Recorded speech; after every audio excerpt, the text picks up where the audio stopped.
అభివృద్ధి కొరకు ముఖ్యమంత్రి గారితో కలిసి పనిచేయటం, ఎవరైనా పనిచేయాల్సిందే. డెమోక్రటిక్ సెటప్ లోపల ఏదైతుందో అధికార పార్టీ ఎవరున్నా కానీ ఒక ఎంపికైనటువంటి శాసనసభ్యుడు తన ప్రాంతం నియోజకవర్గ అభివృద్ధి కొరకు ఏదైతుందో ప్రభుత్వంతో కలిసి పనిచేయడం అంటే సమస్యలు ప్రభుత్వం దృష్టి తీసుకుపోవడం సహజం. అది ఇవాళ ముఖ్యమంత్రి గారితో కలిసి పనిచేయడం అని చెప్పారంటే కాంగ్రెస్ పార్టీ అంతర్గత వ్యవహారాలలో జోక్యం చేసుకోవటమా? ఇప్పుడు నీ లక్ష్యం ఏదైతుందో నియోజకవర్గ అభివృద్ధి కొరకు ముఖ్యమంత్రి గారితో కలిసి పనిచేస్తున్నా అని చెప్పని పేర్కొన్నాం. All right.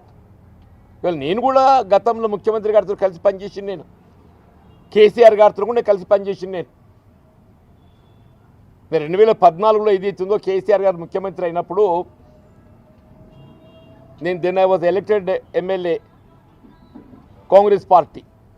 నాకు నియోజకవర్గ అభివృద్ధి లక్ష్యంగా ఏదైతున్నదో నేను ఈ ప్రాంతంలో ఉండే సమస్యలను దృష్టికి తీసుకెళ్ళి ఐ గాట్ ఇట్ శాంక్షన్. ఎవరే కానీ చెప్పంటున్నాను.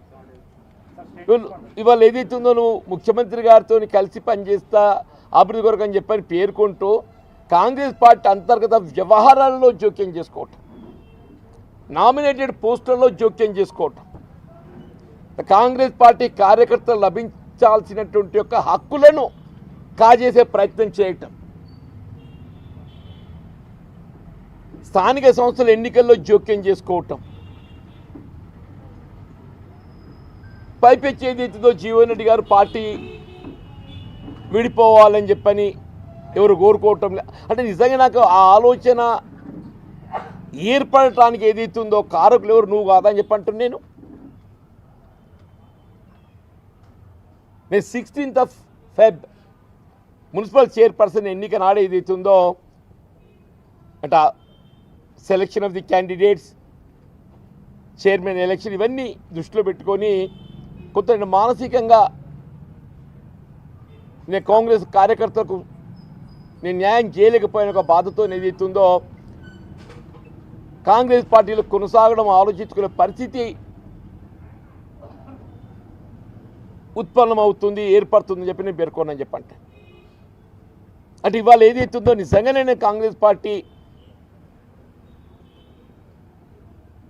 నుండి విడిపోవాలి అని భావిస్తే దాని బాధ్యుడు ఎవరు?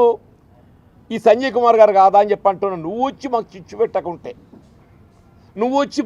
పెట్టకుంటే మాకు ఈ సమస్య ఉత్పన్నమవుతుండేనానే? నేను 4 దశాబ్దాల కాలం అని చెప్పంటున్నాను. 1984 December I believe I join in to Congress party. సరే, ఒక ఎన్నిక గెలిచా, ఒక ఎన్నిక ఆశించిన ఫలితం పొందలేకపోయా. బట్ స్థానిక సంస్థలు ఎక్సెప్ట్ ఇన్ 2019 అన్ని ఎన్నికల్లో ఏదైతుందో కాంగ్రెస్ పార్టీ మేము విజయం సాధించామని చెప్పండి. అంటే కానీ let what ever it is మిత్రులకు అందరూ తెలుసు అని చెప్పంటూ నేను ఇప్పుడు భట్టి గారు డైరెక్ట్ ఎలక్షన్ మున్సిపల్ కౌన్సిల్ ఏదైతుందో అప్పుడు 32 అనుకుంటా, 25-27 గెలిచినమే. తదుపరి దేశాయ్ గారు చైర్మన్ గెలిచినా కానీ కౌన్సిల్ ఏదైతుందో అత్యధిక స్థానాలు కాంగ్రెస్ గెలుచుకొని పాలక మండలి ఏదైతుందో కాంగ్రెస్ పార్టీ అధీనంలో ఉండే. గిరి నాగభూషణం గారు, విజయలక్ష్మి గారు, ఆల్ మండల్స్. ఈవెన్ మీరు you will be surprise I'm telling, 1995లో చంద్రబాబు నాయుడు గారు ముఖ్యమంత్రి అయినప్పుడు ఏదైతుందో అసలు ఆనాడు ఉమ్మడి ఆంధ్రప్రదేశ్ రాష్ట్రంలో స్థానిక సంస్థలో పోటీ చేయడానికి కూడా సంసిద్ధంగా ముందుకు రాని వ్యక్తం చేయలేదు. But Jagtial is only the constituency. Jagtial, Malyal, Kodimial, Pegadapalli, Gollapalli అన్నీ కూడా మేము గెలుచుకున్నామని చెప్పట్టు. అన్నీ కూడా మల్యాల్ అయితే 12 గెలిచాము ఎంపీటీసీలు, 12 అంటున్నాయి. జగిత్యాల 16లో 12 గెలిచాం, కోడిమేల 11-9 గెలిచామని చెప్పి అంటున్నాయి. అంటే కాంగ్రెస్ పార్టీ ఐక్యతకు జగిత్యాల నియోజకవర్గం నిదర్శనం అని చెప్పంటారు. మొత్తం రాష్ట్రంలోనే కాంగ్రెస్ పార్టీ ఐక్యతకు జగిత్యాల నియోజకవర్గం నిదర్శనం అని చెప్పి అంటున్నాం. మా మిత్రులు సహచరులు అందరూ కూడా ఏదైతుందో ఆనాటి నుండి ఈనాటి వరకు ఈ 4 దశాబ్దాల కాలం ఐక్యంగా ఉండి శాసనసభ ఎన్నికల్లో ఆశించిన పెద్ద పొందకున్నప్పటికీ కూడా ఏదైతుందో ఏనాడు కూడా చెప్పంటాను నేను కాంగ్రెస్ పార్టీ ఇచ్చిన పిలుపు ఏదైనా అని చెప్పంటున్నానే మేము యూఆర్ ఇన్ ఫోర్ ఫ్రంట్. అది ఏ ఉద్యమైనా చెప్పంటారు. కొన్ని సందర్భాలనైతే అంటే మా కాంగ్రెస్ పార్టీ అధిష్టానానికి పిలుపు లేకున్నా కానీ on our own we took up the education program అని చెప్పంటారు. ఎలక్ట్రిసిటీ ఇది ఎడిషనల్ కన్జంప్షన్ డిపాజిట్ అని చెప్పి కొత్తగా రూపొందించింది. అప్పుడు ఎడిషనల్ కన్జంప్షన్ డిపాజిట్ అని చెప్పండి. మేము జగిత్యాల ప్రత్యేక ఉద్యమం తీసి దాన్ని నిలుపుదల చేయించమని చెప్పండి. చీప్ లిక్కర్ ఇంట్రడ్యూస్ చేయబడ్డప్పుడు ఏదైతున్నదో గీతా కార్మికుల పక్షాన్ని నిలబడి ఏదైతుందో దానికి నిరసనగా ఉద్యమం చేసినామని చెప్పండి.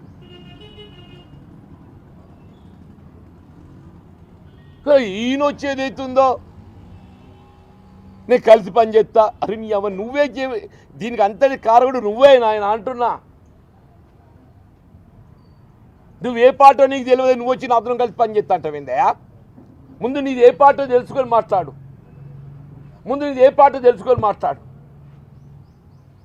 నీ పార్టీ తెలియదు నీకు, నాతో కలిసి పనిచేస్తాడంట. ఇలాగ జీవన్ రెడ్డి గారు పార్టీ విడాలి అని ఎవరు కోరుకోరు. ఎందుకు కోరుకుంటారే? ఎవరు కోరుకోరు అని చెప్పంటారు. నేను కూడా కోరుకోను. వాళ్ళు నిజంగానే పార్టీ వీడేట ఒక పరిస్థితి ఏర్పడటం నాకెంత బాధాకరం అని చెప్పంటాం. 4 దశాబ్దాల అనుబంధాన్ని తెంచుకోవటం మామూలు విషయం కాదు కదనే. ఎంత సఫకేషన్ ఉంటే, ఎంత హ్యూమిలియేషన్ ఉంటే మరి అటువంటి నిర్ణయం తీసుకునేటువంటి ఒక ఆలోచన వస్తుంది.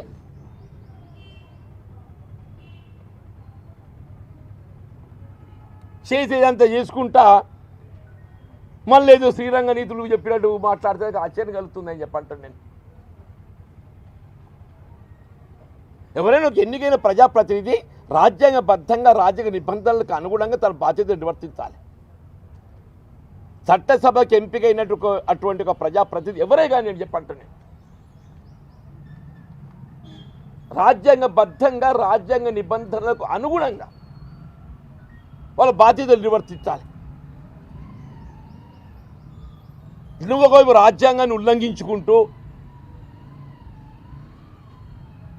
నీతులు చెప్పే ప్రయత్నం చేస్తుంటే ఆశ్చర్యం కలుగుతుందని చెప్పంటున్నాను.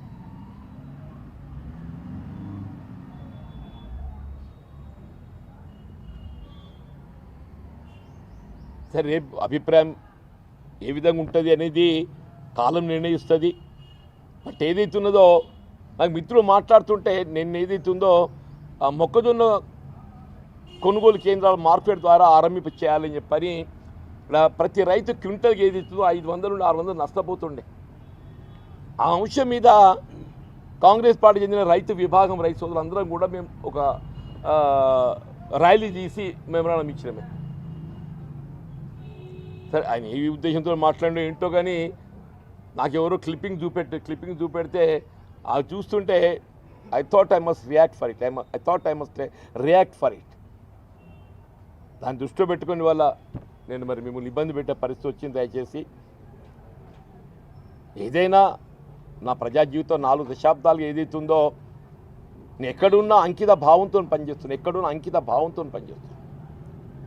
ఏ హోదా ఉన్నా లేకున్నా నా ప్రజా జీవితం అంకిత భావంతో పనిచేస్తున్నాను.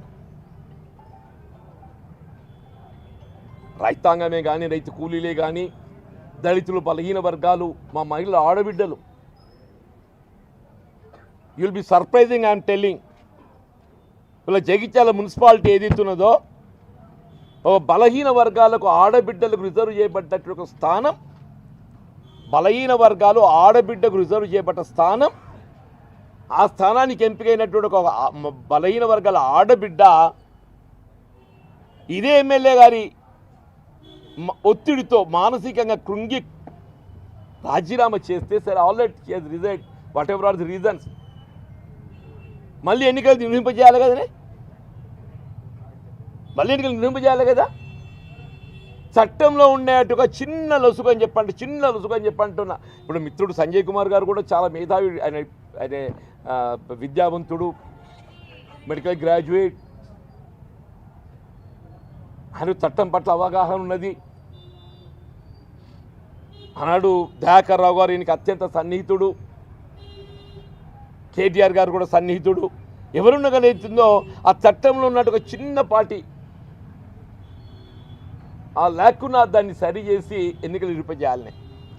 మళ్ళీ రాష్ట్రంలో కాంగ్రెస్ ప్రభుత్వం ఏర్పడి నేను ఎప్పుడైతే దాన్ని ప్రభుత్వం ముఖ్యమంత్రి గారి దృష్టికి తీసుకెళ్ళి రెక్టిఫై చేయించు, మళ్ళీ ఎన్నికలు జరిగి ఆ స్థానాన్ని మళ్ళీ బలహీన వర్గాలు ఆడబిడ్డలతో భర్తీ చేయించమని చెప్పండి. This the commitment.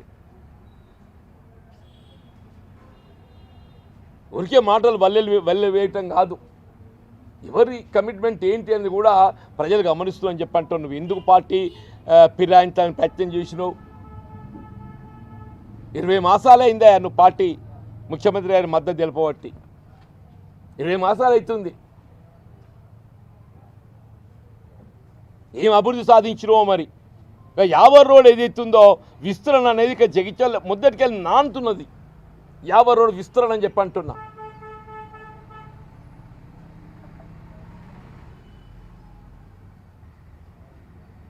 గతంలో 100 ఫీట్ల విస్తరణకు ఏదైతుందో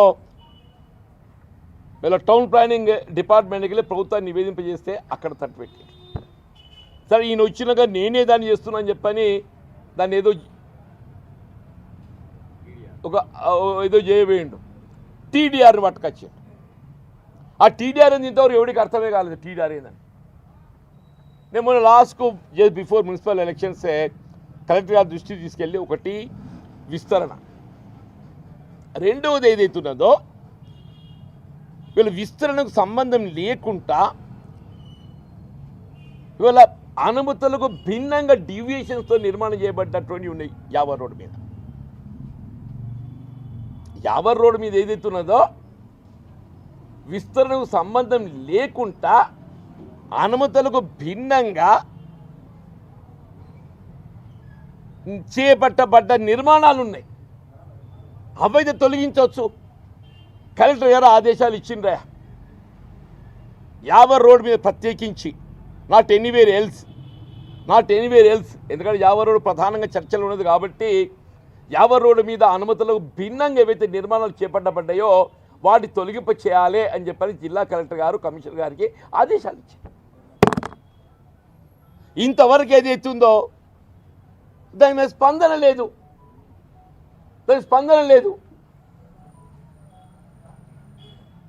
అక్కడ పెట్రోల్ పంప్ ఏదైతుందో లీజ్ అనే ఒక నెపంతో ఆక్రమించుకోబడ్డది.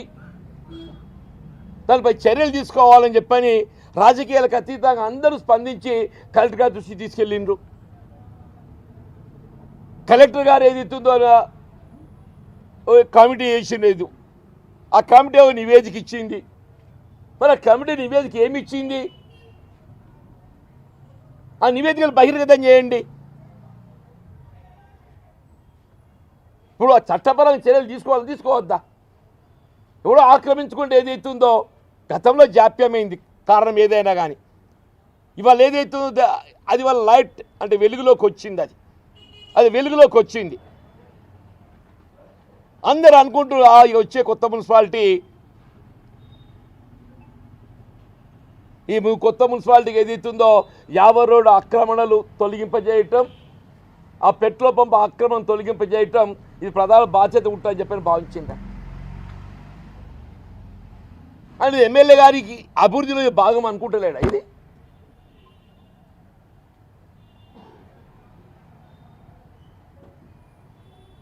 నూకబెల్లి ఇంతవరకు ఏదైతుందో అక్కడ 2 వార్డ్స్ ఏర్పాటు చేసి షిఫ్ట్ చేయాలని చెప్పానంటే మొన్న మున్సిపల్ ఎన్నికలు ఏదైతుందో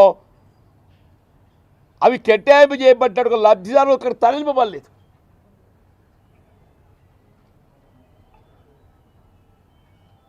ఇవ్వరు కూడా పేపర్లో గమనించింది. ఎవరికైతే కేటాయింపు చేయబడ్డాడు లబ్ధిదారులు మరి కేటాయింపు చేయబడ్డటువంటి గృహాలలో నివాసితం లేకుంటుంటే క్యాన్సిల్ చేయబడతాయని చెప్పాను. ఏమిటి నాకు తెలుస్తలేదు చెప్పంటే ఇక్కడ జగించాలి. ఆ డంపింగ్ యార్డ్ అది కాలుతూనే ఉంటుంది. డంపింగ్ యార్డ్ సమస్యల గురించి మాట్లాడితే చెప్పంటే డంపింగ్ యార్డ్ అయితే పాపం ఇస్ హార్ట్ ఆఫ్ ది కాలనీలో కాలుతూనే ఉంటుంది అది.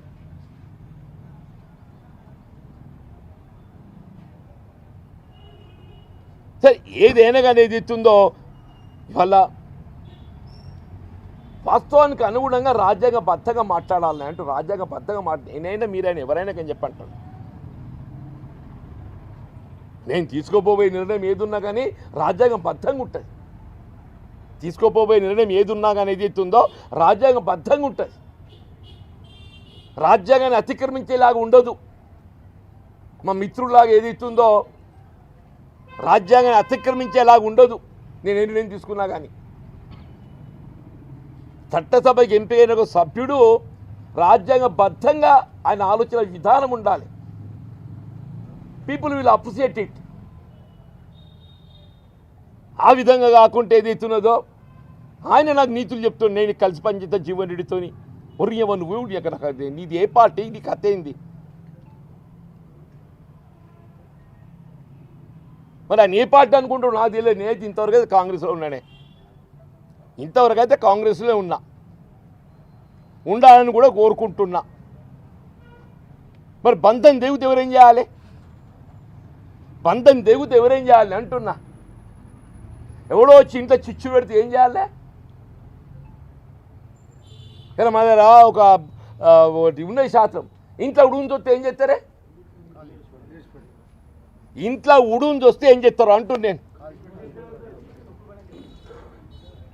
ఇప్పుడు ఉడుగులు లెక్క అజిది వచ్చే ఆయన ఉడుగుతో సంసారం చేయాలని కోరుకుంటుండా? ఉడుగుతో కలిసి ప్రయాణం చేయాలని కోరుకుంటుండా ఆయన?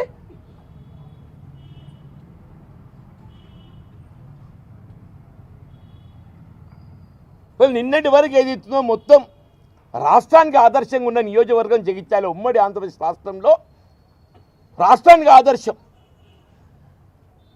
మన తెలంగాణ రాష్ట్ర ఏర్పాటు ఉద్యమంలో కేసీఆర్ గారు రాజీనామా చేస్తే కేసీఆర్ గారిపై అభ్యర్థిగా పోటీకి జగిత్యాల నియోజకవర్గంకి అభ్యర్థి పెట్టాలని చెప్పని ఇది అఖిల భారత కాంగ్రెస్ పార్టీ గోట్ సెలెక్టెడ్ మీ. నేను జగిత్యాల ప్రాంత వాస్తవాన్ని ఇక్కడ ఈ నడిగడ్డ కాబట్టి, జగిత్యాల నడిగడ్డ కాబట్టి ఏదైతుందో కేసీఆర్ని ఎదిరించాలని చెప్పంటే జగిత్యాల ప్రాంతం వాస్తవుడు కావాలి అభ్యర్థి అని చెప్పని అవకాశం కల్పించి ఇక్కడ ఐక్యత.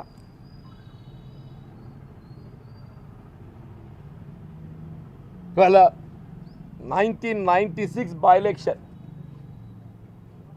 నేను అనుకుంటా, నాకు తెలిసి మిత్రులు గూగుల్లో పోతే తెలుస్తుంది, ఉప ఎన్నికల్లో అపోజిషన్ అభ్యర్థికి 74% ఓటు వచ్చింది. But I don't think anywhere else. 96 Jagtial ఉప ఎన్నికల్లో I got polled 74% as Congress party opposition candidate. Ruling party అభ్యర్థి రావడం సహజం. ఉప ఎన్నికల్లో నాకు 84,000 కిలో నాకు వచ్చినాయి. మిత్రుడు వేణుగారికి ఏది ఇచ్చిందో 29,000 ఎంతో ఆయనకు వచ్చింది. బండారు వేణుగారికి అది జగిత్యాల కాంగ్రెస్ పార్టీ ఐక్యతకు చిహ్నం అంటున్న. జగిత్యాల కాంగ్రెస్ పార్టీ ఐక్యతకు చిహ్నం. నేను ఇది ఎందుకు చెప్తున్నాను చెప్పంటే అటువంటి కాంగ్రెస్ పార్టీ ఐక్యత అనేది ఇస్తుందో, వీళ్ళు చిన్న భిన్నం చేసి విఘాతం చేసే విధంగా ఏది ఇస్తుందో, మా రాజకీయాల పరిస్థితి ఏమైపోయింది?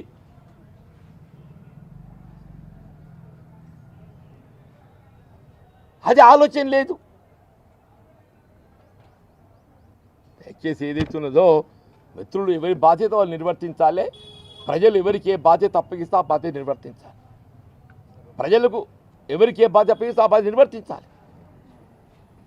2014లో నాకు ప్రతిపక్ష శాసనసభ్యుడిగా నాకు హోదా కల్పించింది. ఇవాళ అభివృద్ధి అనేది డెమోక్రటిక్ రైట్, అయితే ప్రజాస్వామ్య హక్కు అని చెప్పంటున్నా. అభివృద్ధి రాజ్యాంగం కల్పించిన హక్కు. ఆ హక్కును ఈయనను సాధించుకోలేకుంటే you are not fit to be elected representative. నీ హక్కును గట్టను సాధించుకోలేకుండా ఉండినట్టయితే you are not fit to be elected representative అని చెప్పి అంటాను.